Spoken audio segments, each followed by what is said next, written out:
Yo, for today's video mga bossing, may sasalang na naman tayong Muse 40 Mags Ukimura brand. Nito po yung pinaka-hassle sa lahat ng mags, yung Ukimura brand saka yung Asho. Pag strip to metal ang gagawin mo, nako, gagastos ka ng kalahating timbang paint remover bago mo ma-strip to metal tong mags na to. Napakahirap bakbakin nito mga boss. Baka abutin tayo ng 3 araw bago natin makalas tong pintura nito. Naka-elasto dip kasi itong mga mugs na to mga boss. Kaya yung hindi na siya na isa lang sa sa machine. Parang casting lang siya. Kaya medyo rough yung pag naalis mo tong nito, tong pintura na ito, yung sa loob niya parang rough yung niya, textured ng bakal niya. Yon, so dito na nga mga boss, naka-apply na tayo ng paint remover, then try natin yung pressure washer kung matatanggal. Ayun natatanggal nga mga boss, pero yung first layer pa lang ng pintura niyan. Kasi alam ko to, na nakita ko kanina nasa 3 to 4 layers to mga boss, pero wala siyang primer, kaya madali lang natanggal. Ang pinaka-hassle dyan yung nakabalot na elasto dip dun sa loob niya, yun ang pinakamahirap tanggalin.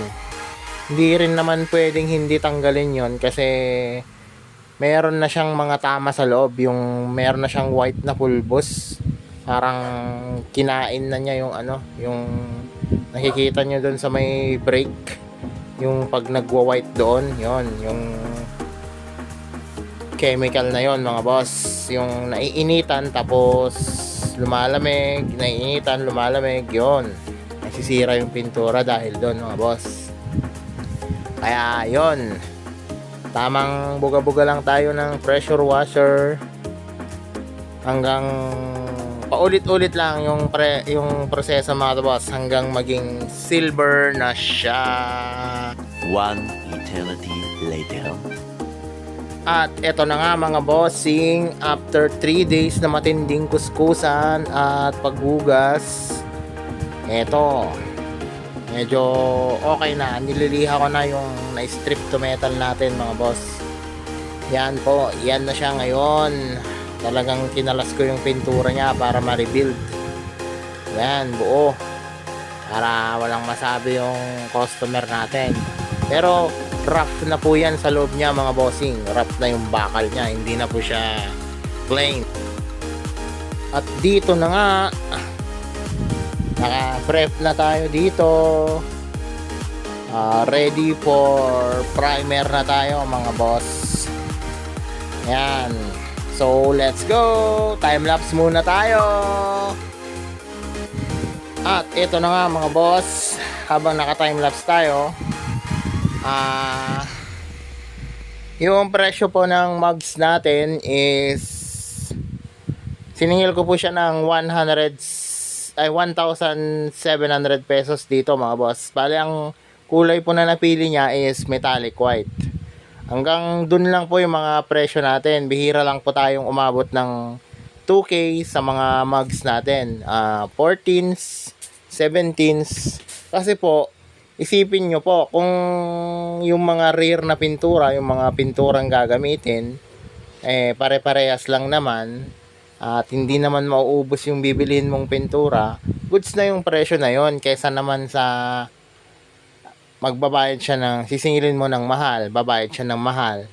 Isipin nun, na lang, bibili na lang siya ng bago na mugs sa halagang 2K pataas. Yon. Kaya yon mga boss, naka-primer na tayo dito and ready for color na tayo. Mga drenay ko po to, curing ko to ng 4 hours mga boss. Maaga tayo naka-primer kanina, kaya ngayon isasalang natin. Yan, let's go.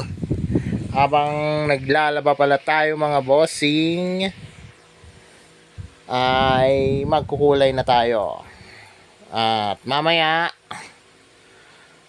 may merienda na naman tayo. Uy, upgrade yung merienda natin. Jollibee Family Pack. Oh, boss, dalaw kayo dito. Libre merienda. Hindi na kayo. Out. Yan. Libre sabaw. Spaghetti. One eternity later. At dito na mga boss, nakaano na tayo. Second coating na tayo ng color natin na white. Itadry lang natin to, curing time ng 10 to 15 minutes. Then, proceed na tayo sa top coat. Bale, metallic white pala to mga boss. Yung white siya na may glitters. Yun po ang request ng boss natin. At dito na mga boss, unang layer ko na ako dito ng top coat. Yan, pansin nyo po yung video, medyo sakto naman yung ano niya, yung glossy niya, pero napapansin pa rin yung pagka-rough ng ano niya, ng textured ng bakal niya kasi strip to metal yan. Pwede naman pong habulin yung pinaka-fine niyan na finish, kaso paprimeran mo yan ng 3 beses. Medyo matagal yung proseso hindi naman mahintay ni boss yung mga ganong proseso kasi nagmamadalin siya. 2 days lang daw yung ano niya, yung sabi niya hindi naman kaya ng 2 days to boss at matagal talaga ang mag-strip to metal lalo na pag ganito yung mags mo. At hanggang dito na lang yung video natin mga bossing. Like and share for more videos. Pa-subscribe na rin po ng YouTube channel natin. At sama-sama tayong aangat sa 2030. Yon mga boss. Salamat. Bye-bye.